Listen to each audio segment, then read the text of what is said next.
ഗോപാലകൃഷ്ണന്റെ മനസ്സ് പഴയ ഓർമ്മകളെ ഉണർത്തി. പഠനശേഷം തൃശ്ശൂരുള്ള ഒരു പ്രൈവറ്റ് കോളേജിൽ ട്യൂട്ടറായി പഠിപ്പിക്കുന്ന കാലം. തുടക്കകാലമായതുകൊണ്ട് തന്നെ ഞാൻ ക്ലാസ്സിൽ വളരെ സ്ട്രിക്റ്റ് ആയിരുന്നു. ഡിഗ്രിക്കും ഫിസിക്സ് സബ്ജക്റ്റ് ആയിരുന്നു ഞാൻ പഠിപ്പിച്ചുകൊണ്ടിരുന്നത്. എൻ്റെ ക്ലാസ്സിൽ ഡിഗ്രിക്ക് പഠിച്ചുകൊണ്ടിരുന്ന ഒരു നാട്ടിൻ പുറത്തുകാരി പെൺകുട്ടി ഉണ്ടായിരുന്നു. ക്ലാസ്സിൽ ഒതുങ്ങിക്കൂടിയിരിക്കുന്ന ഒരു പ്രകൃതമായിരുന്നു അവൾ. തല നിറയെ എണ്ണ തേച്ച് കണ്ണിൽ കരിമഷി നീട്ടി എഴുതി തലയിൽ പൂവം വെച്ച് വരുന്ന ഒരു മെലിഞ്ഞു വെളുത്ത പെൺകുട്ടി. അവളുടെ വസ്ത്രങ്ങൾ കണ്ടാലറിയാം നല്ലൊരു തറവാട്ടിൽ ജനിച്ച പെണ്ണാണെന്ന്. നീണ്ട കൈവിരലുകൾ അവൾക്കുണ്ടായിരുന്നു. അതിൽ പല കളറുള്ള നെയിൽ പോളിഷുകൾ മാറി മാറി അടിക്കുമായിരുന്നു. ഞാൻ ക്ലാസ് എടുത്തുകൊണ്ടിരിക്കുമ്പോൾ ക്ലാസ്സിൽ ശ്രദ്ധിക്കാതെ ആ നീണ്ട നഖങ്ങൾ കൊണ്ട് തലയിൽ ചൊറിയുമായിരുന്നു. കൃഷ്ണവേണി, താൻ എന്താ ക്ലാസ്സിൽ ശ്രദ്ധിക്കുന്നില്ലേ? എപ്പോഴും തലയിൽ ചൊറിയുന്നത് കാണാമല്ലോ. തലയിൽ നിറയെ പേനാണോ? ഗാഠമായി എന്റെ ശബ്ദം കേട്ടതും പേടിച്ച് വിറച്ചുകൊണ്ട് അവൾ എണീറ്റ് തല കുമ്പിട്ട് നിന്നു. Tell me Krishnaveni, what is the properties of charges? ഗോപാലകൃഷ്ണന്റെ ചോദ്യം കേട്ടതും ഉത്തരം പറയാൻ കഴിയാതെ കണ്ണിൽ വെള്ളം നിറച്ചുകൊണ്ട് അവൾ താഴേക്ക് നോക്കി നിന്നു. അവളുടെ ശരീരം വിറയ്ക്കുന്നുണ്ടായിരുന്നു. പ്ലീസ് ആൻസർ മീ, അയാൾ അലറിക്കൊണ്ട് പറഞ്ഞു. മുഖത്തേക്ക് നോക്കടി. താഴെ നോക്കി നിൽക്കുന്നവർ കള്ളികളാണ്. മുഖത്ത് നോക്കി ഉത്തരം പറടി, അയാൾ ദേഷ്യം കൊണ്ട് വിറച്ചു പറഞ്ഞു. മറ്റു കുട്ടികളുടെ മുമ്പിൽ നാണം കെട്ടുപോയ വേണി പേടിയോടെ വിറച്ചുകൊണ്ട് ഗോപാലകൃഷ്ണന്റെ മുഖത്തേക്ക് നോക്കി. അയാളുടെ കണ്ണുകളിൽ അപ്പോൾ അഗ്നി ആളുകയായിരുന്നു.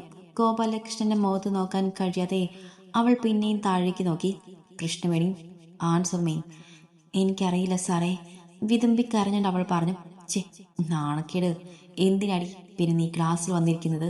വെറുതെ വീട്ടുകാരുടെ പണം നശിപ്പിക്കാൻ രാവിലെ ആകുമ്പോൾ ഒരുങ്ങിക്കെട്ടിയവൾ വരും. ആരെ കാണിക്കാൻ അടി? കൺമഷി നീട്ടി വലിച്ചെഴുതി തല നിറയെ മുല്ലപ്പൂവും വെച്ച് നഖത്തിൽ മുഴുവനും പെയിന്റും വായടിച്ച് ഇവിടേക്ക് കെട്ടിയെഴുന്നള്ളി വരുന്നത് ആണുങ്ങളെ കാണിക്കാനാണോ? വളരെ ക്രൂരമായ ഭാഷയിൽ തന്നെ ഗോപാലകൃഷ്ണൻ പറഞ്ഞു. ഗോപാലകൃഷ്ണന്റെ വാക്കുകൾ കേട്ട് മറ്റു കുട്ടികളെല്ലാം ദയനീയമായി വേണിയെ നോക്കി. എന്റെ മുമ്പിൽ ഇങ്ങനെ മേലോ ഡ്രാമ കളിക്കാതെ. Get out, I say get out. ഇറങ്ങിപ്പോടി. ഞാൻ ചോദിച്ച ചോദ്യത്തിന്റെ ഉത്തരം പറഞ്ഞിട്ട് നീ ഇനി എന്റെ ക്ലാസ്സിൽ ഇരുന്നാൽ മതി, അയാൾ ദേഷ്യത്തോടെ പറഞ്ഞു. നിറഞ്ഞ മിഴികളാൽ ഗോപാലകൃഷ്ണനെ ഒന്ന് നോക്കിക്കൊണ്ട് അവൾ ഭാഗമെടുത്ത് പുറത്തേക്കിറങ്ങി നിന്നു. സങ്കടം സഹിക്കാൻ കഴിയാതെ പുറത്തുനിന്ന് ശബ്ദമുണ്ടാക്കി അവൾ ആർത്തു കരഞ്ഞു. അവളെ ശ്രദ്ധിക്കാതെ ഗോപാലകൃഷ്ണൻ തന്റെ ക്ലാസ് തുടർന്നു. എന്താ കുട്ടി ഇങ്ങനെ കരയണേ? ഗോപാലകൃഷ്ണൻ സാറ് തന്നെ പുറത്താക്കിയോ? അവളെ നോക്കി ചെറുചിരിയോടെ ശേഖരൻ സാറ് പറഞ്ഞു. ശേഖരൻ സാർ ഇംഗ്ലീഷാണ് സാറിന്റെ സബ്ജക്ട്. ഗോപാലകൃഷ്ണന്റെ സാറിന്റെ ഉറ്റ ചങ്ങാതിയാണ്.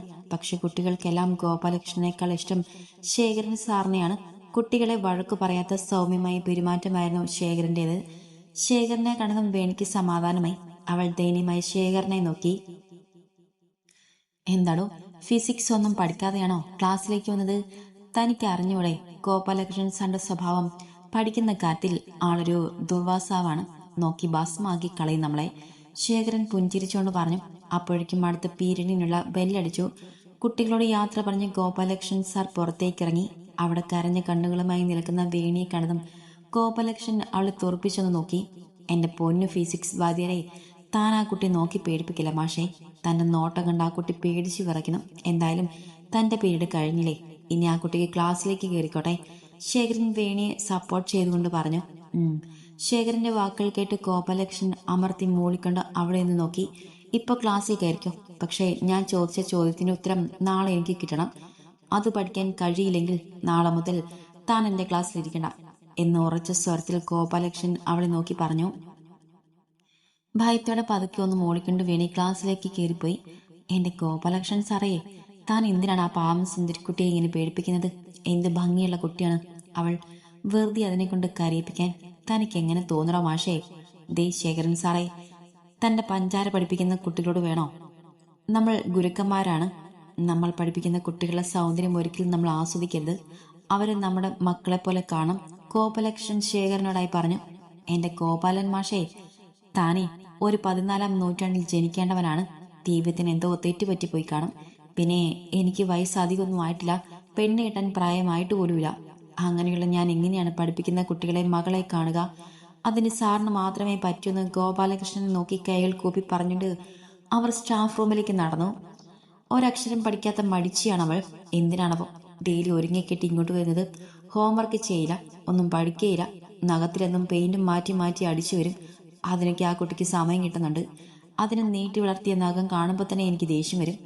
ഞാൻ സീരിയസ് ആയി ക്ലാസ് എടുത്തുകൊണ്ടിരിക്കുമ്പോൾ തല ചൊറിഞ്ഞ പെയിൻ എടുത്തിരിക്കലാണ് അവളുടെ മെയിൻ പണി. ഗോപാലകൃഷ്ണൻ അറപ്പോടെ പറഞ്ഞു. എൻ്റെ സാറേ, പെൺകുട്ടികളായാൽ അങ്ങനെ തന്നെയാണ്. ആ സുന്ദരിക്കുട്ടി സാറിന് ഇങ്ങനെയൊക്കെ പറയാൻ തോന്നുന്നുണ്ടല്ലോ, കഷ്ടം തന്നെ. എന്താണ് മാഷേ ആ കുട്ടിയുടെ ഒരു പ്രത്യേക പരിഗണന? ഗോപാലകൃഷ്ണൻ ശേഖരന്റെ കണ്ണുകളിലേക്ക് നോക്കിക്കൊണ്ട് പറഞ്ഞു. ഞാൻ വീണുപോയി മാഷേ. രാജകുമാരിയുടെ മുമ്പിൽ ഞാൻ വീണുപോയി. അവളെ നീട്ടി വലിച്ചെഴുതിയ കണ്ണുകൾ എന്നെ വീഴ്ത്തി കളഞ്ഞു. ഇനി അവളിൽ നിന്നും എനിക്കൊരു മോചനയില്ല. എന്ത് ഭംഗിയുള്ള ശരീരമാണ് അവളേത്. തനി വേണ്ട ചോര ഇറ്റു വീഴുന്ന പോലുള്ള ആ ചുണ്ടുകൾ എന്നെ അവളിലേക്ക് അടുപ്പിക്കുന്ന മാഷേ. ദേ മാഷേ, ഇങ്ങനെയൊക്കെ പെൺകുട്ടികളെ പറ്റി ചിന്തിക്കുന്നത് മോശമല്ലേ? അത് നമ്മൾ പഠിപ്പിക്കുന്ന ശിക്ഷയെ. നമ്മൾ ഗുരുക്കന്മാരാണ്. ഗുരുക്കന്മാർ ഒരിക്കലും വിദ്യ അന്വേഷിച്ച് വരുന്നവരെ മറ്റൊരു കണ്ണിലൂടെ നോക്കാൻ പാടില്ല. മാതാപിതാ ഗുരു ദൈവം എന്നല്ലേ? ദൈവത്തിനേക്കാൾ മുകളിലാണ് നമ്മുടെ സ്ഥാനം.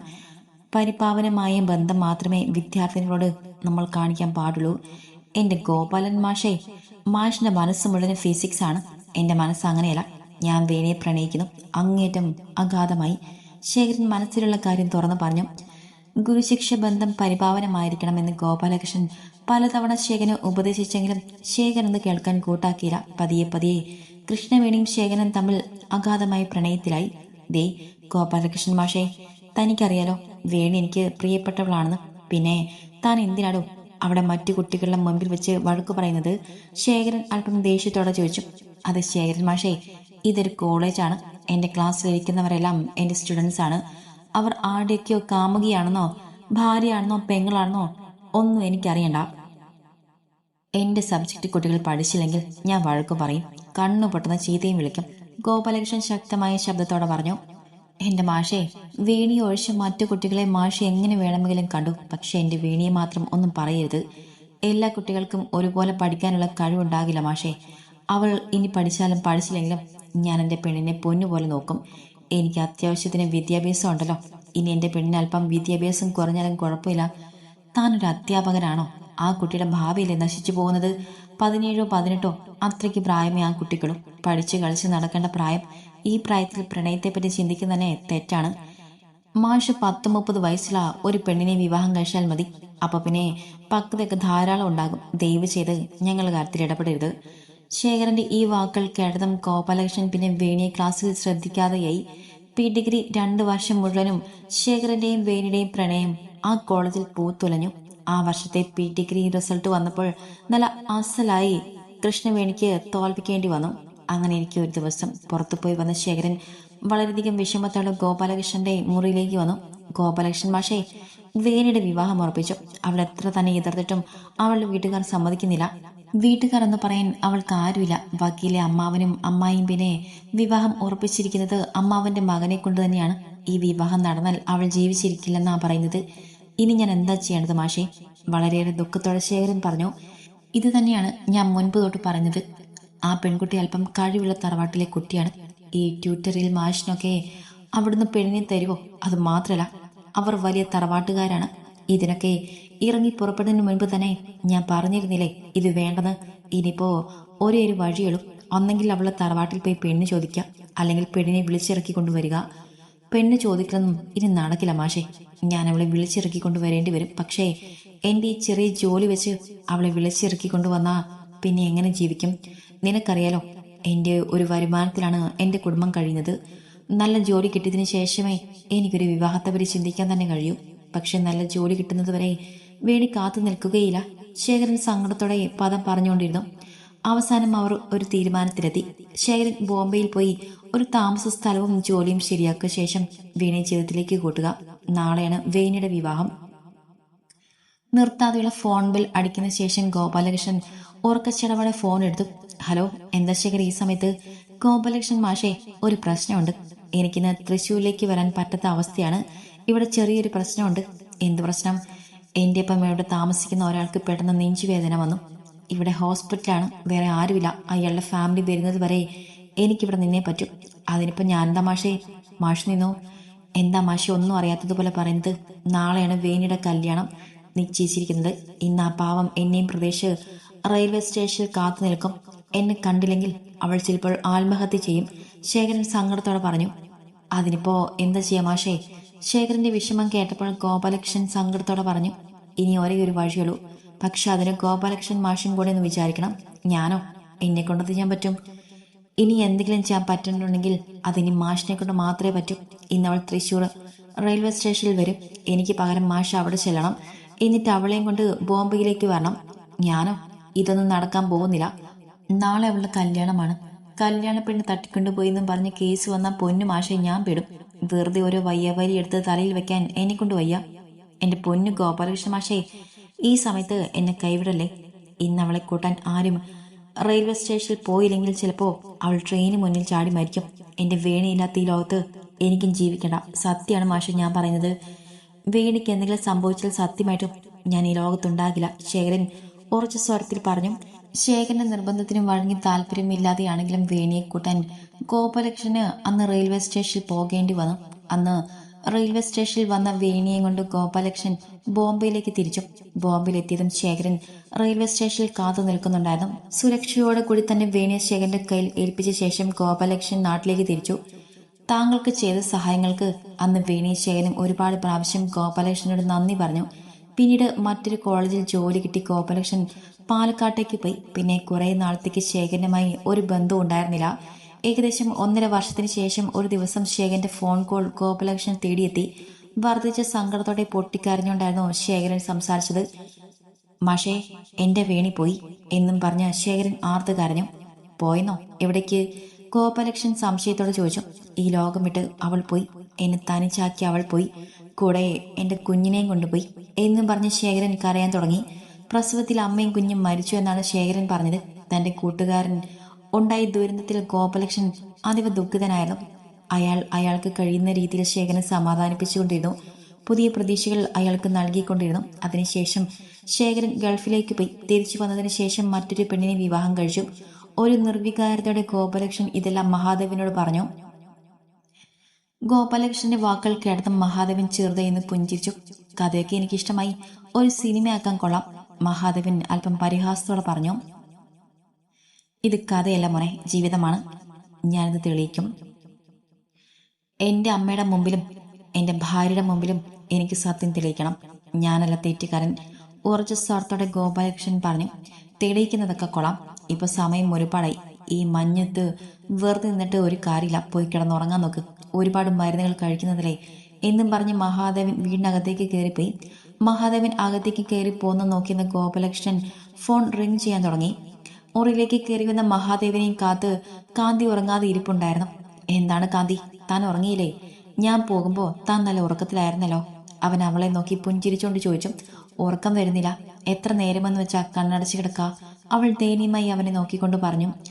ഉറങ്ങാതിരുന്നിട്ട് എന്ത് കാര്യം?